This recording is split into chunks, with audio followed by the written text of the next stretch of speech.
Grim, level 17 upgrade. Alright guys, here we have a major donation from Coyote0976. These of course are the front and rear Traxxas CVDs. Thank you so much Coyote for donating these. Let's go ahead and open these up and check them out. So both of these are pretty much identical, so I'm just going to go ahead and open up one on camera and the other one off camera. Go ahead and rip open the back. Oh, there you have it, guys. There they are. We got that awesome Traxxas high quality foam. We have some hardware, which would be the grub screws that hold it on to the diff gears. And then we have the drive shafts themselves. Guys, look at those. They are just gorgeous. I love these. And they are waterproof, unlike the MIPs that I have on Grim right now. So these, believe me guys, they're just so nice. But enough talk, let's go ahead and get them installed. So the first step is I'm going to go ahead and remove all 4 of the tires by undoing the wheel nut that holds them on. Now that all the tires are off, I'm going to go ahead and switch out the drive shafts that are in the front first. So the first thing I'm going to do is undo the steering block, and that's held in with a shoulder screw on top and on bottom. Once those shoulder screws are out of the way, I'm just going to go ahead and push out the steering block. There we go. And now I'm going to go ahead and take off the hex hub.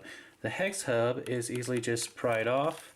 Just going to get a flathead screwdriver, turn it, wedge off the wheel hex hub. Be careful about this axle pin, guys, because it will fall out really easily, as you just saw. Next up, I'm going to pull off the Teflon washer. Then I'm going to pull the steering block off and then slide off the bottom of the drive shaft. Now the top part of the drive shaft is held on with a single grub screw right there. Once that grub screw has been removed, you can easily slide off the top of the drive shaft.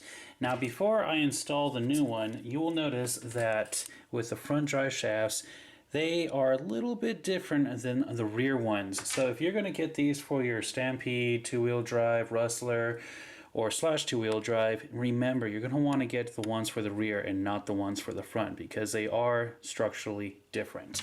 But with that being said, let's go ahead and install the new one.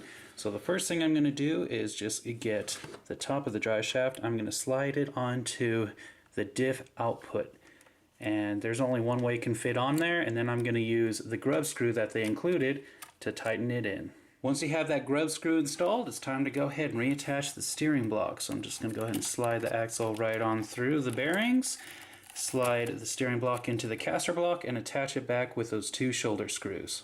Once the shoulder screws have been reinstalled, I'm going to go ahead and grab the axle, make sure that it's pulled all the way out. I'm going to get the Teflon washer, slide that all the way on.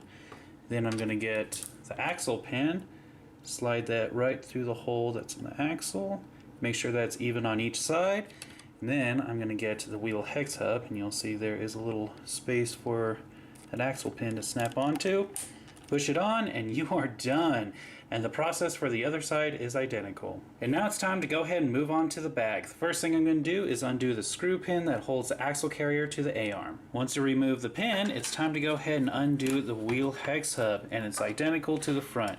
Just going to get a flathead screwdriver, pry off the wheel hex hub, put that off to the side along with the axle pin and of course the Teflon washer.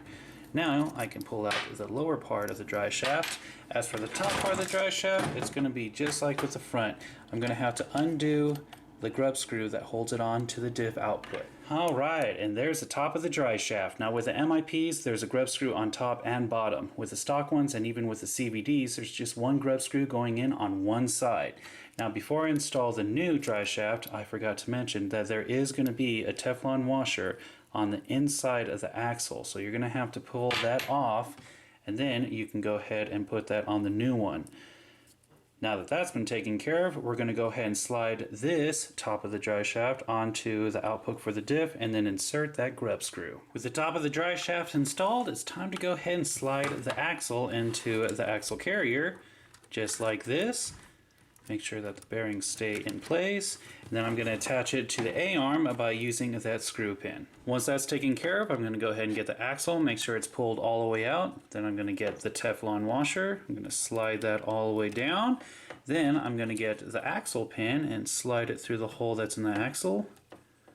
Make sure it's even on each side, and once again, just like with the front, I'm going to get the wheel hex hub, I'm going to slide it onto position, and then snap it on. All that's left is to go ahead and reattach the tires. Here's before. And here, of course, is after. Guys, I love the looks of the Traxxas CVDs. As for the MIPs, I'm going to be giving those to a good friend of mine.